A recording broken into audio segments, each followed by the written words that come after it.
What is justice? What is the difference between right and wrong? What should we teach the young? These are hard questions, but they are questions the ancient Greeks thought all wise men should try to answer.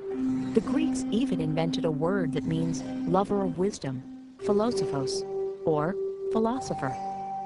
The pursuit of wisdom, sometimes called philosophy, is one of the lasting achievements of ancient Greek civilization.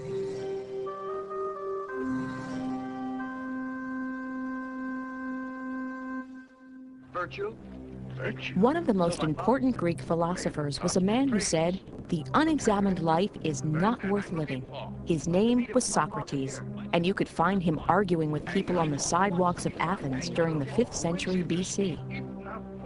Ever since this skunk set up shop here, he's made me work twice as hard. So you say Simmias here is your enemy because he makes you work harder than you did before? Wasn't that enough to make any man your enemy? But an enemy is a man who does you evil, isn't he?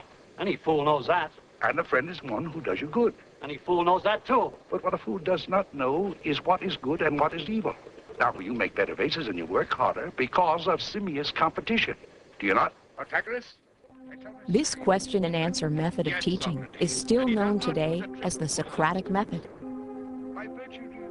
To talk to Socrates was to be taken down the garden path, at the end of which one finds that, alas, you don't know what you're talking about. So it's fun to read the works. You sympathize with the person Socrates is questioning. And you have a sense that this poor person is being had, but you don't know exactly how it's being done. Socrates is the master of this.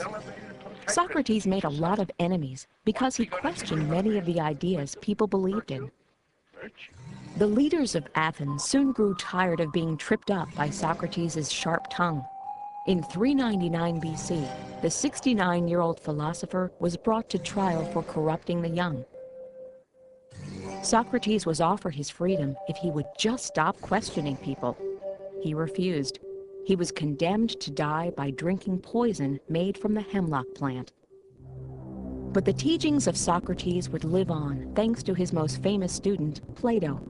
Plato made Socrates the main character in more than 20 of his books, including The Republic, a series of imaginary conversations between Socrates and others. Plato was born during the Golden Age of Athens, around 428 BC. The newly completed Parthenon towered over the city, one of the crowning achievements of the world's first democracy. The first plays were performed, and the first great histories written. But it was also a time of devastating human loss. For the first 23 years of Plato's life, the Peloponnesian War raged between Athens and its neighbor Sparta.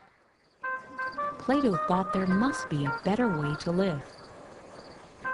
In his book, The Republic, Plato describes a utopia, an imaginary perfect world in which everybody gets one job for life and is assigned a social rank.